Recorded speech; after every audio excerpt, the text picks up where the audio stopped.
Hello everybody, Pastor Hans here, and I wanted to reach out to all of you who under normal circumstances gather here at Calvary in Alexandria for in-person worship. And I wanted to give you a little update on our reopening plans. And the bottom line is this. Based on the fact that cases of COVID around the country continue to rise, based on the recommendations of our local officials, based on the regulations from the state of Minnesota, the CDC guidelines, and the experiences of other churches that have already reopened, we are going to remain closed to in-person worship at a bare minimum through Labor Day weekend. And I need to be honest with you that it'll likely be much longer than that.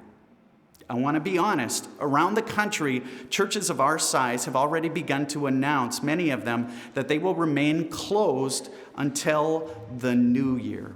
Now, none of us wants to hear that. But here's what I want you to know. There have been two questions that have guided our decision-making here at Calvary from the very beginning of the COVID outbreak.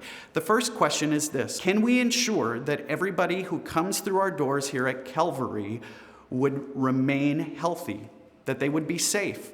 The second question is this: can we provide the sort of quality experience that you and I would want to invite our friends and neighbors to and be excited to do that?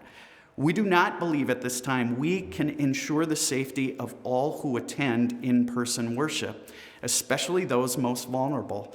Also, we imagine that the experience we would create would in no way be an experience that you or I would be excited to invite our friends and neighbors to. Imagine coming to worship and having to have your temperature taken, filling out a form, a consent form, having to wear masks. There'd be no singing, there'd be no treats, no coffee, no communion. In no way would it be the sort of experience that you and I have come accustomed to here at Calvary, and in no way would you want to invite a friend or neighbor to that experience. Now, here's what I know. What I love about our church is that we have a great diversity of opinions within our congregations. That's what I love about our church family. Some of you hear this news and you think that makes total sense. In fact, you might experience a bit of relief knowing that your church is remaining closed. Others of you may hear this news and think it's an unnecessary precaution. In fact, there might even be some of you that question the faith of your pastor. And I get both of these. I get them both. But what you need to know is that we're basing our decisions on the experiences of other churches who have already tried to reopen. Not only have they found the task of creating a safe environment an arduous task, one that takes 80 to 90% of their staff's time, energy, and effort, pulling them away from ministry. But what they found is only 10 to 40% of the people who worshiped previously prior to COVID feel as though it's safe to return to church and are doing so. That doesn't seem like a good return on our investment. And lastly, what you also need to know is that if someone, a volunteer, a vulnerable adult, a student, one of you, if you were to contract COVID while on our site, we as a church would be responsible for doing the contact tracing. Now, you know how big our church family is.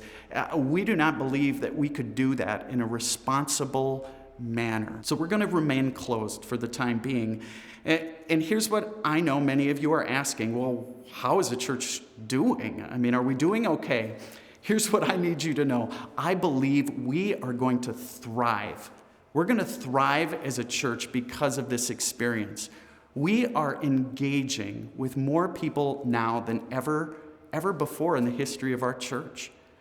You look at our online platform, the number of people that connect with us on Instagram, Facebook, website, YouTube, as well as those that tune in even daily on our cable access channel, as well as those who tune in on the radio. We have more people connected with our church family now than ever. And that's not to mention all the people that are engaged in serving our community and gathering together in connect groups. We're going to continue as a church family to gather together in garages and in living rooms, on decks, and out on the pontoon as connect groups, having watch parties. And we're going to continue to serve our community, putting together bags of food for families in need and delivering those bags of food, serving families as they go through hard times. We're going to continue to do all of that. And just so you know, we're not just sitting back on our hands waiting for a vaccine or for this whole COVID thing to pass. Over the next several weeks, you're going to see our digital experience upgraded so that we can better serve you, your family, those who are yet to join our church family. And secondly, when our building is completed in October, we're already beginning to make plans to invite safely small groups of people to enter the doors of our church building so you can see this great tool for ministry that we're all excited about. Folks, here's what I believe. We are going to thrive through this experience. I already see it. As we always say here at Calvary, we're going to get through this. We're going to get through this with God and with each other. Folks, in the meantime, would you do two things for me? Would you sign up for my email list? I send out a note every Friday with updates. It's the best way you can stay up to date on what's going on in our church family.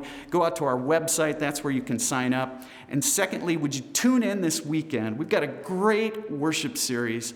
It's called Inside Out. We're talking about those emotions that have sort of boiled up inside us over the last several months as we've walked through COVID, as we've battled racial tensions, as well as our political divide. This weekend, we're talking about joy, actually, the sort of joy-filled life God wants for you and God wants for me. Folks, we'll see you in church.